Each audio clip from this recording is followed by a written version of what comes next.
Greetings and programs, Atari here, you there, and a friend of mine asked me to take a look at this video here and kind of dissect what happened with this helicopter crash in Little Rock. So we'll take a look at this thing. Be warned that it is a crash video, and it's not super graphic, but it is not for the faint of heart. So we see this helicopter come up. He bounces around on his little platform there. Bounces around, bounces around, bounces around. Guy runs out. He's like, hey, hey, hey, and boom.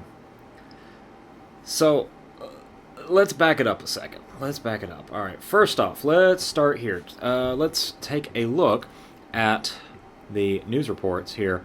Little Rock, Arkansas. Authorities confirm a retired Little Rock Police Department is in stable condition. That's, first off, that's good. All right, he's in stable condition. Good. That is... First and foremost, as a pilot, you'd never want to see another pilot bite it. Of course, if he had bitten it, we'd be talking about this in an entirely different light.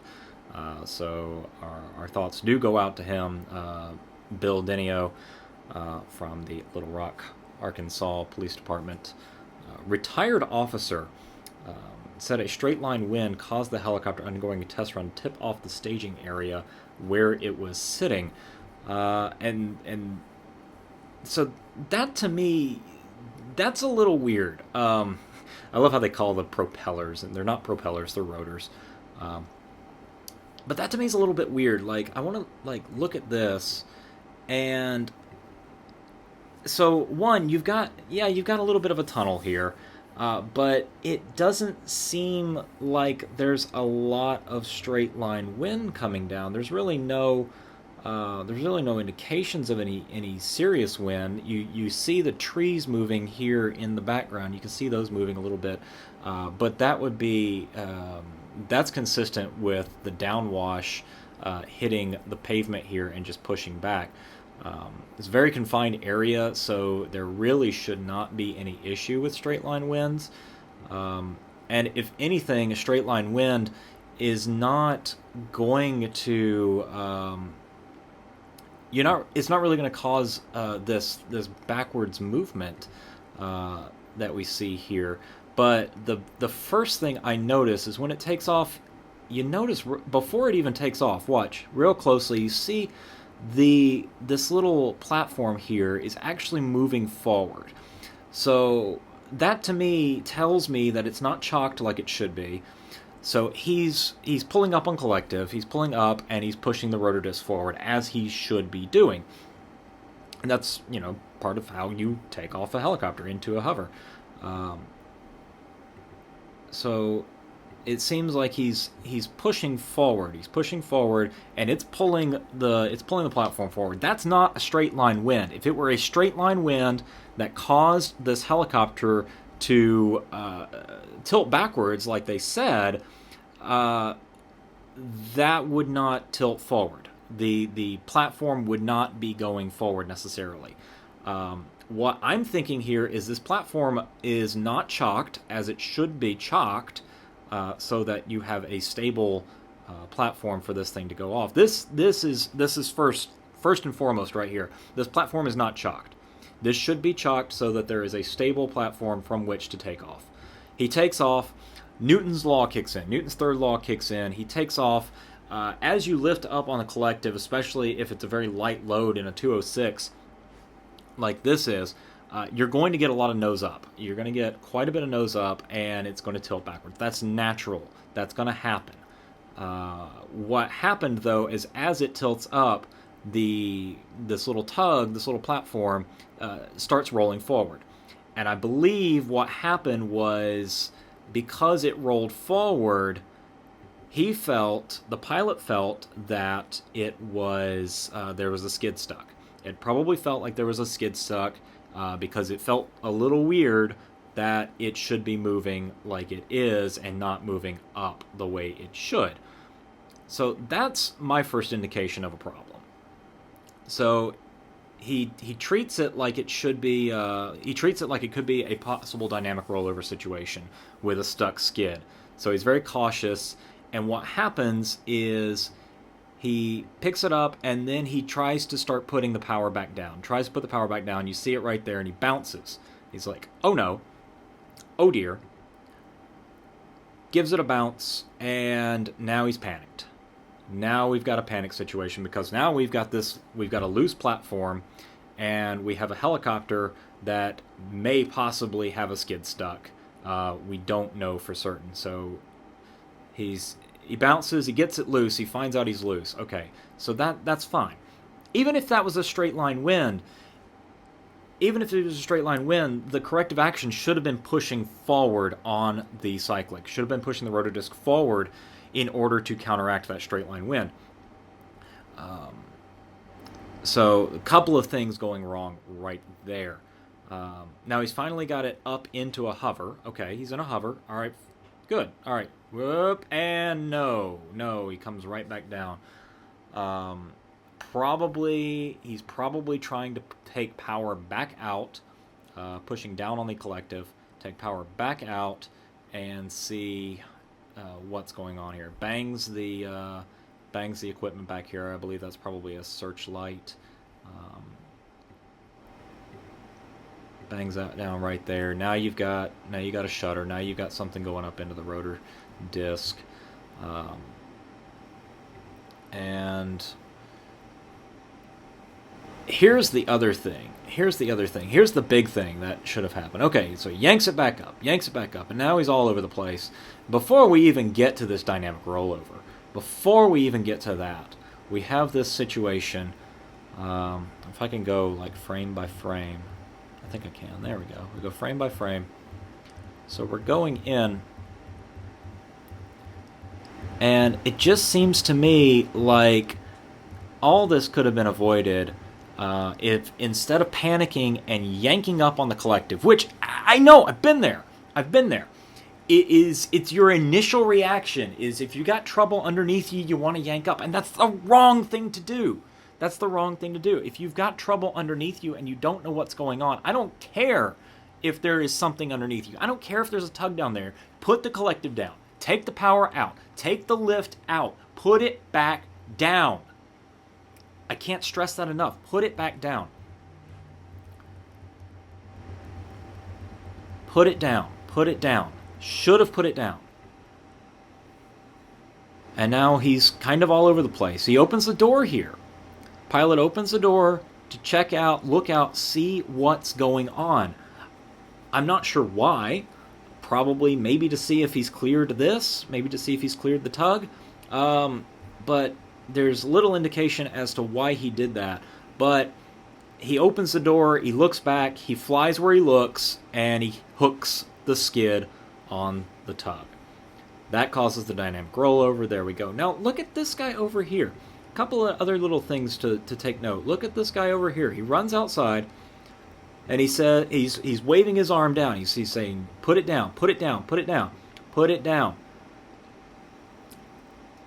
That's what's so bizarre here. He knows what to do. He's saying, "Put it down, kill the engine, cut the engine." He knows what to do. This guy is probably their regular pilot, because this guy is a retired officer.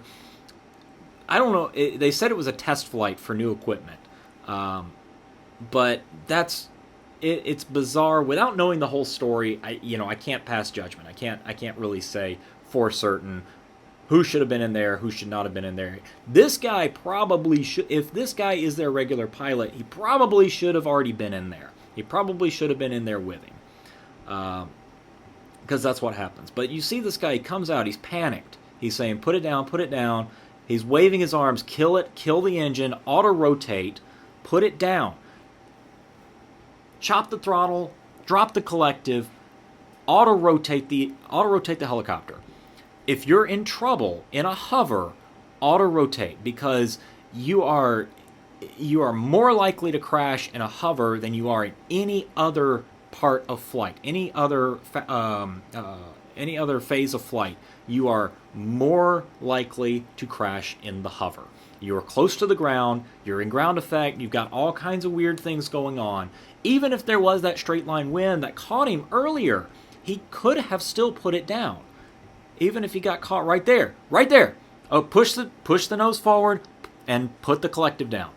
Push the nose forward, put the collective down. Take it out. Take it out. Take that lift out immediately. Do what you can. Even if he didn't push the nose forward, even if he tried to keep it level, because if you push the nose forward, you lose RPM. There's that whole mess right there. But take the power out. Take the power out. One way or the other, take the power out. Don't start bouncing around and trying to whip it around. I've seen way too many rookie pilots do this, and they're all over the internet. You can find these videos all over the place. You see these rookie pilots out here, and they get into a bad situation in the hover. You see them yank up on that collective. You see them spin around. You see them doing pirouettes and trying to get positive control of the aircraft. And it just doesn't work. It just doesn't happen. So, yeah, there it is. Boom. So this guy, he knows what's up. He's saying, put it down, kill it, auto-rotate. He catches the skid on the tug. Catches the skid right there and rolls it over. Dynamic rollover, rips the blades off. He's lucky to be alive. Well, yes, he's lucky to be alive. I mean, it's not like he crashed from, 500 feet, with it's not like he got blue blades and dropped from 500 feet. He only dropped from about 3 or 4 feet. He's going to get hurt, but he's very lucky that he did not get injured any more than he did. So that's kind of my take on this whole thing. Go check on him, make sure he's okay. Get the medics out there. This is really my take on the whole thing. Again, this is armchair quarterbacking. I am a commercial helicopter pilot. I have done extensive research into crash investigations. I instruct. Do ground instruction for. I've done ground instruction for flight schools and crash evasion. I've had plenty of training in this area. Again, I'm not there. I'm just looking to see what happens. This is my sort of educated opinion as to what actually happened there. I doubt the straight line wind story, but even if the straight line wind story, even if that does turn out to be true, there should have been, it's like we talk about in crash theory. It's the Swiss cheese effect, and you line up the holes just right in the Swiss cheese, then you get the crash. If you change any one of those dynamics, any one of those variables, you can avoid the crash. Right here, he could have put the collective back down. He could have stabilized the helicopter before picking back up. They should have had this guy chalked. Those two things right there would have prevented all this other mess going on. Even if you got into all that right there, put it down. Just put it down. You bump the ground, put it down. You hit the ground, put it down. Like, don't even try. Don't even try, just auto-rotate. You're at 3 inches, auto-rotate. Who cares at this point? You buggered up the helicopter. So, right there, that's my take on it, guys. Be careful out there. Careful, but don't be too careful. Careful, get you killed. But be aware. Know what you're doing. Know what's going on. Don't fight the aircraft. Do not fight the aircraft. Let it do its thing. If you fight it, it's going to win, and it's not going to be a good day. So that's my 2 cents. Let me know in the comments. Let me know what you think. If you are also a pilot, if you're familiar with this situation. The NTSB has said that they will not be investigating this because the aircraft was quote-unquote not airborne, although we obviously see that it was, because technically as soon as it comes off the ground, as soon as the skids leave the ground, it is in flight, but the NTSB will not be investigating this. So this is kind of our armchair quarterbacking right here. We're gonna see if we can try to dissect what actually happened here. That's my opinion. Let me know down in the doobly-doo. Am I right? Am I wrong? Am I just making this up? I certainly hope not. that is the thing. And again, first and foremost, our hearts do go out to the pilot, Bill Danio, and we do wish him a speedy recovery. And it sucks. It sucks when that happens. And we've all been there. We've all had the emergency landing, and sometimes it works better than others. If it was the straight line wind, by all means, I apologize for casting aspersion, but I do feel like that putting it back down at the first sign of trouble should have been the procedure at that point. But so let me know. I will catch you cats later. Until then, tally ho, y'all.